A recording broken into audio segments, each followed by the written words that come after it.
Hello बच्चों, आप सब लोग अच्छे हैं। चलिए ठीक है, आज हम लोग कक्षा 10 की रसायन विज्ञान को फिर से चैप्टर नंबर 1 से स्टार्ट करेंगे। ठीक है, अभी तक हम लोगों ने चैप्टर नंबर 3 तक इधर स्टडी कर लिया है और अब मैं क्या कर रहा हूँ, चैप्टर नंबर 1 से फिर से इसको क्या कर रहा हूँ, रिवाइज कर रहा हूँ। ठीक है, और chapter number 1 chemical reaction and chemical equation है, तो उसमें सबसे पहला जो मैं टॉपिक आज स्टार्ट करूंगा वो टॉपिक होगा केमिकल रिएक्शन या रासायनिक अभिक्रिया। सबसे पहले तो हम लोग जान लेते हैं कि रासायनिक अभिक्रिया होती क्या है। ठीक है, ऐसी अभिक्रिया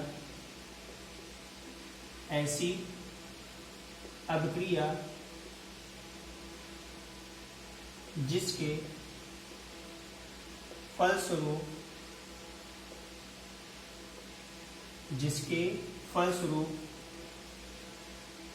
नए पदार्थ का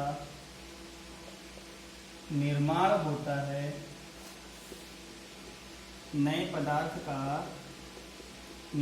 होता है, रासायनिक अभिक्रिया कहलाती है।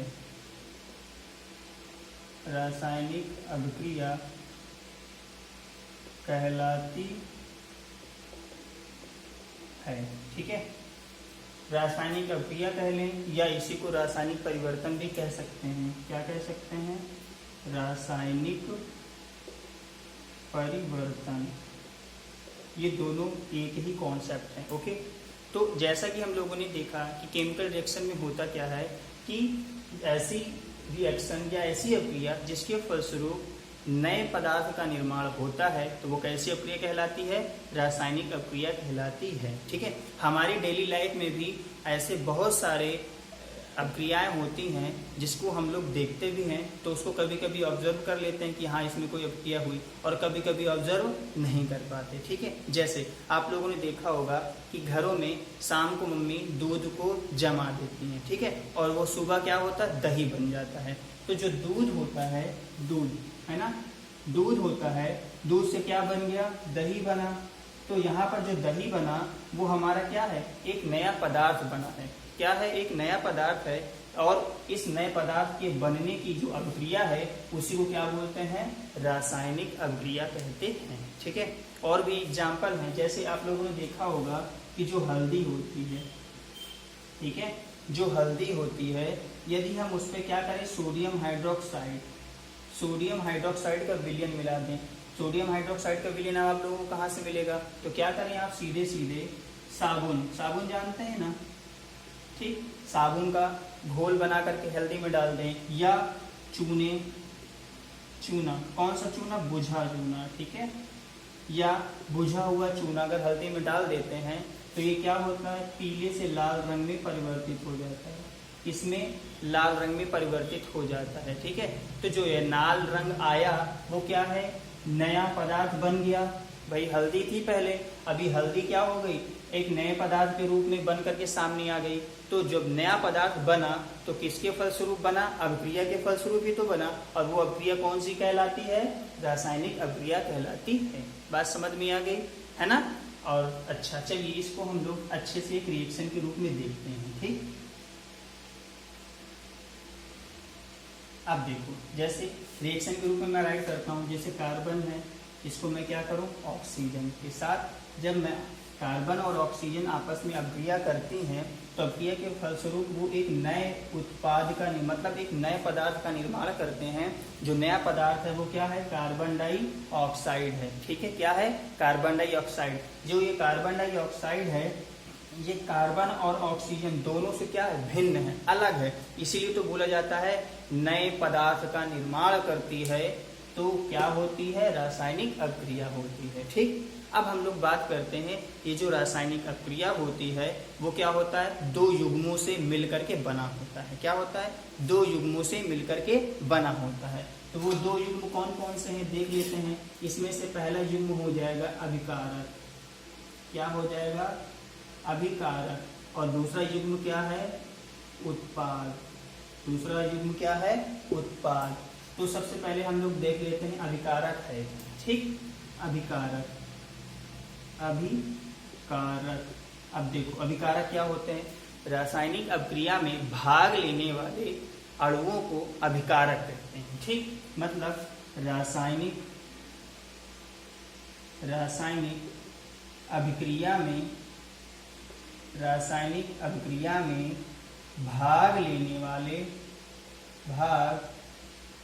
वाले अणुओं को अभिकारक कहते हैं। ठीक है, क्या बोलते हैं? अभिकारक कहते हैं। ओके, और दूसरा क्या है हमारा? उत्पाद। देखते हैं उत्पाद क्या है।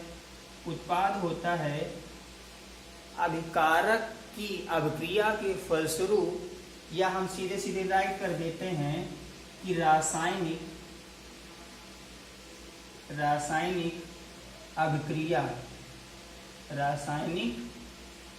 अभिक्रिया के फलस्वरूप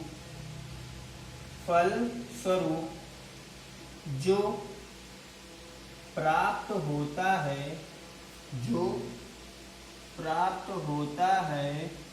उसे उत्पाद कहते हैं। क्या कहते हैं? उत्पाद कहते हैं। अब आप अच्छे से इसको समझें। रासायनिक अभिक्रिया में भाग लेने वाले अणुओं को अभिकारक कहते हैं, और रासायनिक अभिक्रिया के फलस्वरूप जो हमें प्राप्त होता है उसे उत्पाद कहते हैं। हमने एक ऊपर रिएक्शन राइट किया हुआ है। अब गौर से इसको देखिए कि यहाँ पे रासायनिक अभिक्रिया के शुरू होने के लिए किन किन चीजों की आवश्यकता पड़ी। गौर से देखिए, यहाँ पर रासायनिक अभिक्रिया को शुरू होने के लिए हमको इनकी आवश्यकता पड़ी। अगर ये नहीं होता तो ये कैसे बनता? बताएं।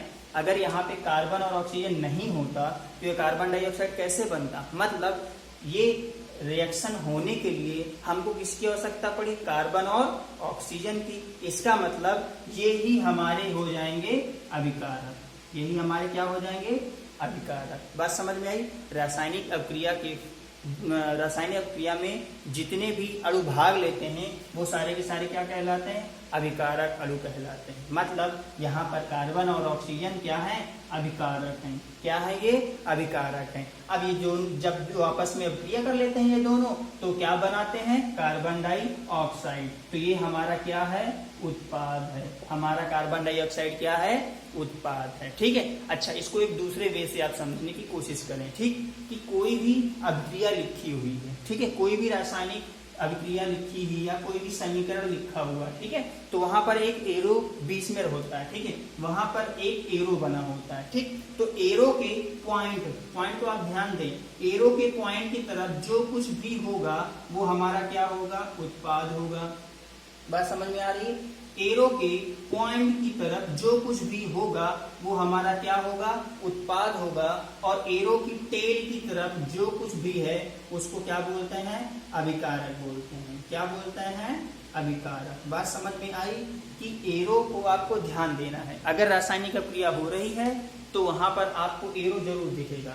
अब एरो दिखेगा तो आप समझ जाएंगे कि एरो के पॉइंट की ओर जो कुछ भी है वो हमारा उत्पाद है, और टेल की तरफ जो कुछ भी है वो हमारा अभिकारक है। अगर अभिकारक नहीं होगा तो उत्पाद नहीं बनेगा, और अगर उत्पाद नहीं होगा, उत्पाद होने की आवश्यकता ही क्या? जब अभिकारक ही नहीं तो उत्पाद होने की आवश्यकता ही नहीं ना, होगा ही नहीं भाई। जैसे कि आपने देखा होगी पौधों में अगर जड़ नहीं है तो पौधा बढ़ेगा नहीं।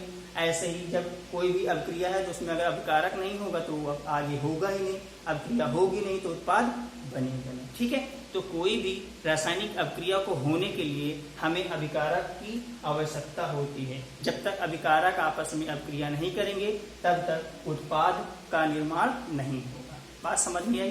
ठीक है, चलिए अब हम लोग इसके बाद जो नेक्स्ट लेक्चर पढ़ेंगे वो कुछ नए टॉपिक्स के साथ ये। ठीक है, सारे बच्चे इन वीडियो को अच्छे से देखें और समझें। यदि कोई प्रॉब्लम होती है तो वो मुझे कमेंट करें। ओके बेटा।